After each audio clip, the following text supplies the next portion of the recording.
Nabino Yonso, chers téléspectateurs, une fois de plus, comme je vous avais promis, chose promise, chose faite. Dans le bac, nous allons partir pour la visite au parc national de la Garamba. Après avoir vous présenté dans la précédente émission, qui est aux déjà dans le parc, tout de suite, là, nous allons descendre ensemble avec les éco-gardes pour visiter les parcs national de la Garamba, dans la station à Gangala na Bodio. Vous allez découvrir les fonds, les flores et la beauté du parc national. Merci pour la confiance et fidélité. Baoyo bazola nabiso topesi bino mbote ebele na chaîne YouTube nabiso landa biso na basango ya Mboka TV et puis n'oubliez pas de vous abonner. Et vous voyez déjà les paysages du parc comme mon caméraman est en train de prendre.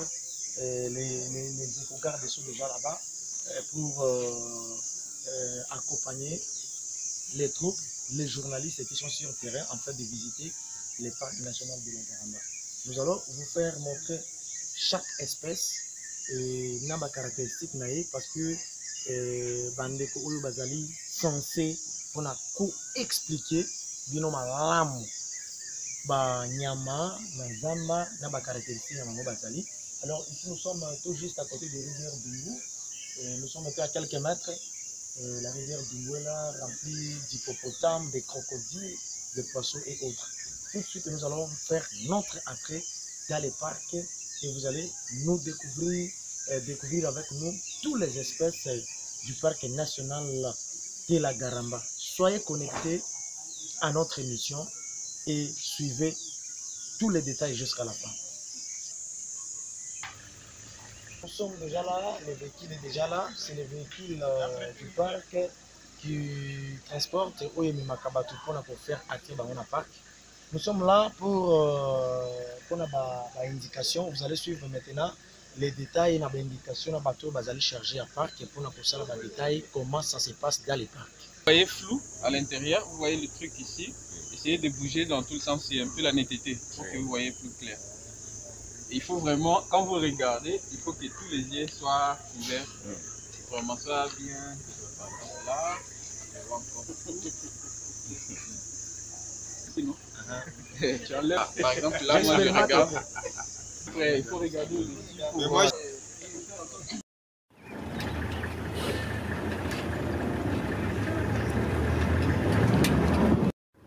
Ah, mais.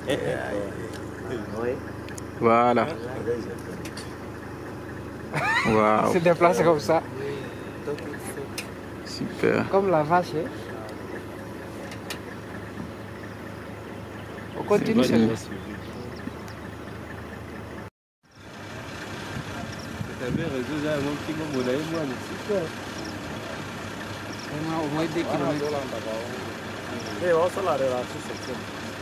C'est le bagarre, c'est les deux mâles qui se bagarrent pour qui va s'accoupler au fait.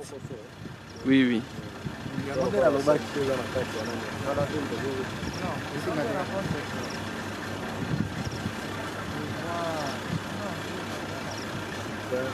C'est lui qui est à côté, assis là-bas, ça doit être sûrement une femelle.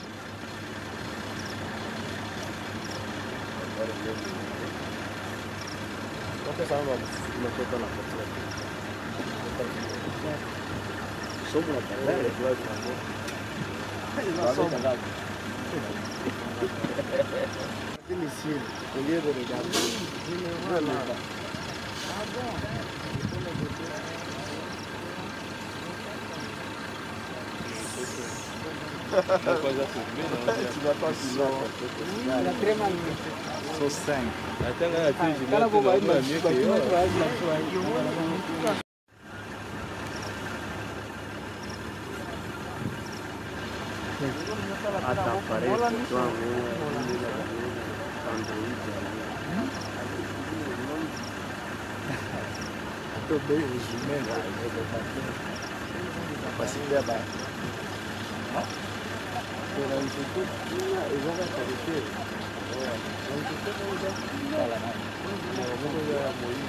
Mwana mwini bango lokola wadawa.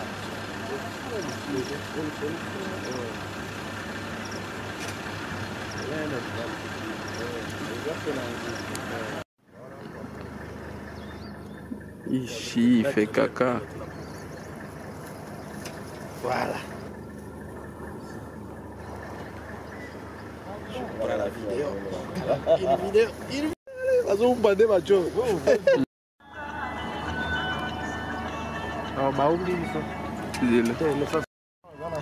Voilà, on poursuit la visite dans le parc national de la Garamba. Nous sommes dans les lieux où Mobutu avait prophétisé, comme vous avez suivi dans l'histoire. Vous allez donc suivre les explications, voir les images.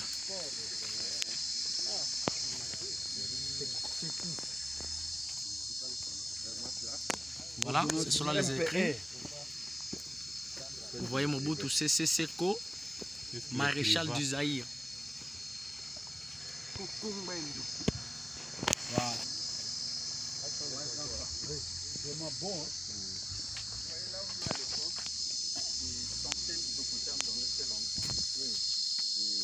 Ils se sont déplacés maintenant, ils sont descendus un peu vers Laval, un peu plus loin, à Ouizbadoué, là où je vous ai dit. Ici, c'est l'endroit où les hippopotames aimaient venir souvent mettre là-bas. C'est pourquoi on appelle ça maternité. Bon, comment expliquer leur déplacement? Parce que s'ils avaient choisi ça comme maternité, comment expliquer ces déplacements de la maternité ancienne pour aller dans la nouvelle? Oui. L'autre chose qu'on doit savoir, les animaux, d'abord, normalement, se déplacent comme ils veulent en fonction de la quantité de nourriture qu'ils trouvent tout autour, ou bien la diminution des ressources. Donc, je suis sûr, peut-être pour eux, ils ont remarqué qu'il n'y avait plus assez de ressources ici. Ou bien il y a aussi des concurrences avec les autres. Peut-être qu'il y a des combats qui s'étaient faits, il y a une partie qui a perdu, ils devaient se déplacer dans d'autres, et il y a d'autres qui ont suivi l'autre. Tu vois, il y a beaucoup d'aspects qui peuvent être pris en compte. Mais attention, si vous glissez, c'est dans l'eau. Quand vous glissez, c'est dans l'eau. Voilà, c'était là donc les explications de M. Eric, qui est bien sûr les chargé de l'environnement, c'est du parc national de la Garamba. Et c'est lui qui nous guide également dans les parcs. C'est ici que Mobutu avait prophétisé sur les parcs de la Garamba. M. Eric, c'était quoi la prophétie là de Mobutu? C'était juste pour montrer que dans notre pays, la RDC, nous constituons en fait un refuge de la conservation de la nature. Comme vous avez pu le dire, si jamais nous, humains, il a appelé les savants, nous continuons à transformer les habitats comme des endroits où nous voulons que ça soit, mais en réalité, on peut trouver encore la nature à l'état pur, parce qu'on sait qu'à travers la nature, on peut trouver encore des ressources essentielles pour résoudre plusieurs problèmes de société. C'est ce qu'il voulait dire un peu. Ça va. Je crois que vous pourriez le développer différemment. Voilà, on poursuit cette visite. Au lieu, vous avez suivi les explications de M. Rick. Donc c'est ici que Mobutu avait prophétisé. Il y a d'ailleurs une paillote qui est dirigée ici en titre des visites et des souvenirs de la prophétie de Mobutu, le maréchal Mobutu Sese Seko. Voilà, c'est génial. Le parc national de la Garamba. Et là, c'est la rivière tout juste en bas. Je vais vous faire montrer ces écrits-là de Mobutu Sese Seko, ce qu'il avait écrit, ce qui est resté dans les annales du parc de la Garamba. Voilà, donc c'est là, ce sont là les écrits.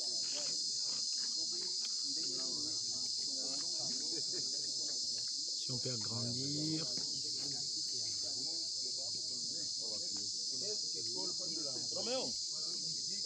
Oui. Venez ici.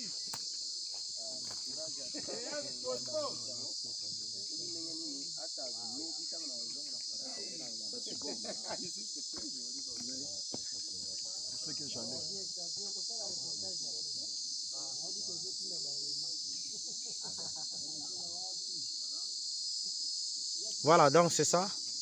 Ce monument-là construit en titre des souvenirs. Voilà, et c'est la séance photo avec le visiteur, bien sûr, qui soit en train de prendre des photos à titre des souvenirs. Voilà.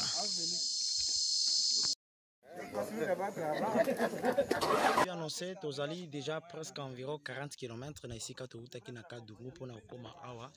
Oyo ezali moko ya ba site ya garde park. Ici ka oyo basalaka ba tour de garde. Donc vous sentez quand même le bruit avec moi, il y a batu oyo toyina bango visite. Voici les cas également comme caméraman Azola Kissa. C'est quand que nous sommes en train de visiter le côté Oyo. Alors, c'est ici que nous allons presque achever visite à Mokolalelo. On n'a pas eu la chance, il y a vraiment belle vue dans le temps. Et je crois que nous allons découvrir d'autres espèces de notre retour.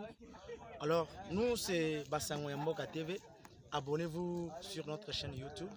Pour la bande Bazali sur place, suivez-nous sur la radio-télévision ou les canaux. Alors, ça c'est le parc national de la Garamba.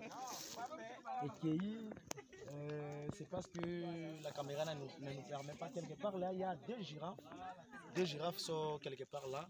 Et donc, l'espèce est tellement ébélée. On n'a pas eu la chance de voir des lions, des léopards et d'autres espèces. Mais ils existent. Et Torosala, ma visite est très approfondie pour que tout là qui s'habille ba espèce oyo bazali mingi vraiment ba tilompe bazali tellement nombreux et ça ba girafe on a visité presque ba dizaine yang oyo. Alors nous sommes ici na ka oyo ba garde parc ba ko garde ba sala ba échange donc toyi kotika ba sous nous allons rentrer avec eux. Suivez-nous parce que les actualités continuent sur Bassango Yamboka TV.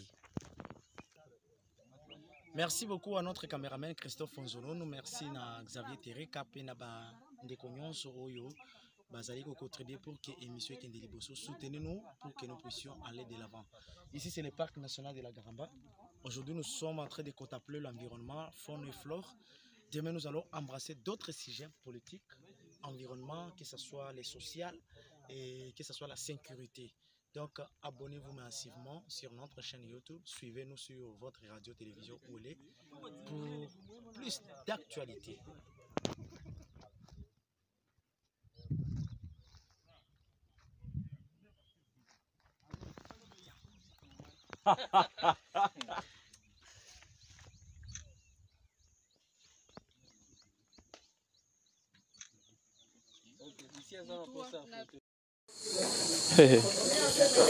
Ah, merci beaucoup. C'est presque 10 heures que nous revenons au cas où après une longue visite dans les parcs de la Garamba. Vous aviez suivi les différentes espèces d'animaux. Vous avez également le temps de voir les lieux historiques là où Mobutu avait fait une prédiction et il avait fait une prophétie qui est aujourd'hui valable. Merci à vous chers téléspectateurs de Bana Yamboka TV. Vous étiez très nombreux pour suivre donc ces parcours dans le parc national de la Garamba. Merci à vous tous, merci à Xavier Tereka et Christophe Nzonono qui étaient derrière la caméra pour une bonne réalisation. Merci à toute l'équipe de Bassango Yamboka TV. C'est votre télévision du jour. On se retrouve très prochainement avec de nouveaux numéros d'émission pour vous faire plaisir. Nous sommes au Kadungu, comme les caméramans peuvent vous faire montrer. Nous sommes au Kadungu. Déjà des retours du parc de la Garamba, ce sont les véhicules, des maisons, donc c'est quand pour attirer les visiteurs. C'est ici que nous bouclons avec cette série d'émissions. Un peu tard, nous allons recevoir M.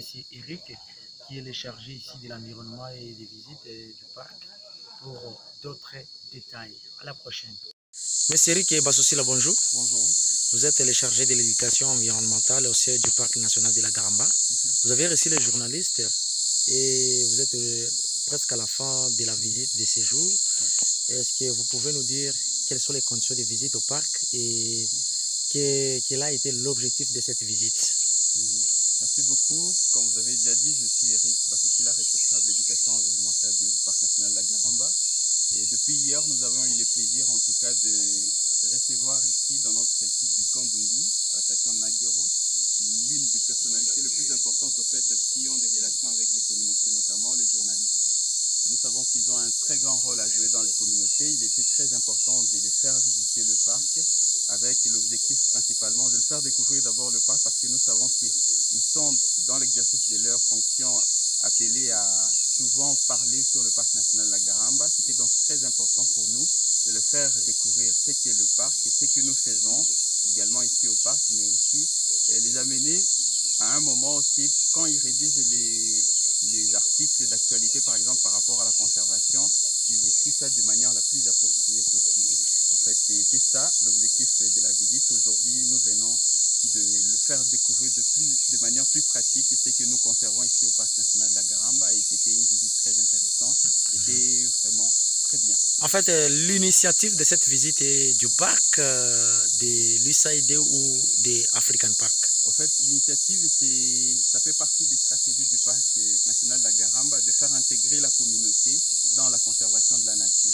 Et pour le faire, nous avions eu besoin de différents donateurs pour pouvoir supporter. Parce que vous savez, l'entrée au parc, ça demande de coûts. Les logements, même ici, à l'intérieur, ça demande de coûts. Même la construction de ces cadres, ça demande de coûts. Et il y a eu des bienfaiteurs, donc les donateurs, notamment l'Union européenne et l'USAID qui a financé toutes les activités pour que ça se réalise dans de bonnes manières comme on le fait actuellement. Et quelles sont vos impressions après avoir accueilli les journalistes?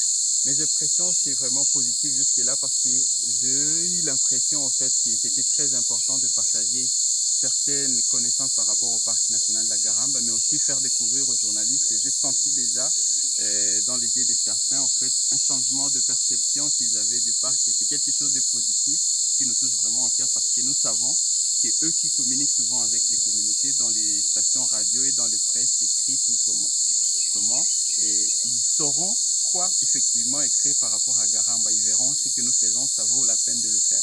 Quelles sont les séries d'activités qui restent en présent? Actuellement, nous avions déjà eu d'abord à présenter ce que le Parc national de la Garamba hier et quelques espèces clés. Aujourd'hui, nous avons découvert le Parc national de la Garamba. Et la suite de la journée, nous allons donc faire une projection un peu de ce que nous réalisons par rapport à la conservation ici dans le parc, mais aussi dans les 3 domaines des chasses. Nous allons également nous allons présenter au fait ce que le parc réalise dans les communautés pour promouvoir un peu l'inclusion de toutes les parties prenantes dans notre objectif de conservation de la nature. Et à l'issue de cette visite, qu'est-ce que vous allez demander concrètement aux journalistes? Nous demandons aux journalistes principalement d'abord, la première chose est de faire leur travail qui est de communiquer les informations fiables à la communauté. Ça c'est le premier travail de manière le plus professionnelle. Nous espérons que notre visite a aidé un peu dans les activités qu'ils vont faire dans les sensibilisations au niveau des radios. Donc, dans leur tour aussi, nous le demandons parce qu'ils sont, je sais pas, un pouvoir en fait pour atteindre les communautés, en les sensibilisant, en les montrant ce qu'eux ont découvert ici, si ça vaut la peine de les protéger. Donc, comment est-ce que la communauté aussi devait nous accompagner dans cet objectif qui est noble de conserver notre patrimoine, qui est bénéfique à tout le monde en fait. Vous pouvez avoir aussi un message à la communauté sur surtout la protection des faune et flore. Oui, à la communauté, je sais que nous n'avons pas encore eu, c'est difficile de faire visiter tout le monde le parc, mais nous sommes en train de travailler petit à petit. Nous savons que, vous savez, c'est très important de conserver ces patrimoines mondiaux, mais ce n'est pas seulement très important de le conserver, mais là où ils sont également, je vous demande, vous la communauté, aussi de vous impliquer dans les actions de conservation, non seulement du parc, mais de tout autour, là où vous êtes aussi. Ça vaut la peine de les protéger parce que vous savez, les animaux, ils n'ont pas de territoire. Quand ils vont se repeupler ici, s'ils veulent le voir chaque jour de leur vie, ils vont commencer déjà à protéger leur habitat là où ils sont. Monsieur Eric Bassossi, là, nous vous remercions. Merci beaucoup. Monsieur Richard Kalaï, bonjour. Bonjour. Vous êtes le chargé des communications du Parc national de la Garamba. Vous avez reçu le journaliste dans le cadre des visites du parc. Monsieur Richard Kalaï, bonjour. Bonjour. Vous êtes le chargé des communications du Parc national de la Garamba. Vous avez reçu le journaliste des 3 territoires, notamment Dungu, Faradj et Wacha, en cadre de visite au sein du parc. Vous revenez fraîchement de la visite. Et quelles sont d'abord vos impressions? En fait, les impressions sont bonnes en voyant l'enthousiasme avec lequel les journalistes de 3 territoires, comme vous l'avez précisé, sont venus et comment ils observaient l'environnement, comment ils observaient le travail du parc national de la Garamba. Au sein du parc même, leurs impressions, leur façon d'apprécier les choses, la façon dont ils s'adonnent, vraiment ça nous a vraiment donné un sentiment de satisfaction et de succès. Dans quel cadre s'inscrit cette visite? Ok, cette visite s'inscrit justement dans le cadre de créer des ambassadeurs, des journalistes, et comme ils sont bien écoutés, comme ils sont bien suivis par la communauté, et on vient justement, cette visite va nous aider à créer des ambassadeurs de la conservation de la nature. Et les journalistes qui connaissent bien la conservation de la nature ont été encore une fois enrichis par des concepts de manière à les adapter dans leur message adressé à la communauté riveraine avec qui on partage beaucoup d'activités de développement durable de la part du parc national de la Garamba. Vous êtes sur l'aspect communication du parc. Quelles sont les difficultés communicationnelles que vous éprouvez face à la communauté? Oui, les difficultés communicationnelles face à la communauté, c'est que les outils justement qu'on utilise par rapport à la communication auprès de la communauté riveraine, les outils sont un peu limités, et aussi il y a la fracture par rapport à l'audience. Il y a des gens qui ont accès aux outils, il y a des gens qui n'ont pas accès, il y a la communauté qui n'a pas accès aussi. Une majorité de la communauté n'a pas accès à ces outils de communication. Par exemple, il y a la communauté qui n'accède pas facilement à l'Internet. Il y a des radios communautaires qui émettent, mais il y a des foyers ou des ménages qui n'ont même pas de poste radio pour suivre l'information. Tout ça là, ce sont des difficultés, des limites par rapport à la communication que nous lançons très souvent dans la communauté. À l'issue de cette visite, qu'est-ce que vous attendez des journalistes? Nous attendons des journalistes, ce que je venais de dire tout justement avant ici. Nous attendons des journalistes de manière à peaufiner leur message auprès de la communauté en faveur de la conservation de la nature et en faveur du parc national de la Garamba, de manière à bien circonscrire leur message et leur information quant à ça. Merci beaucoup. Merci à vous.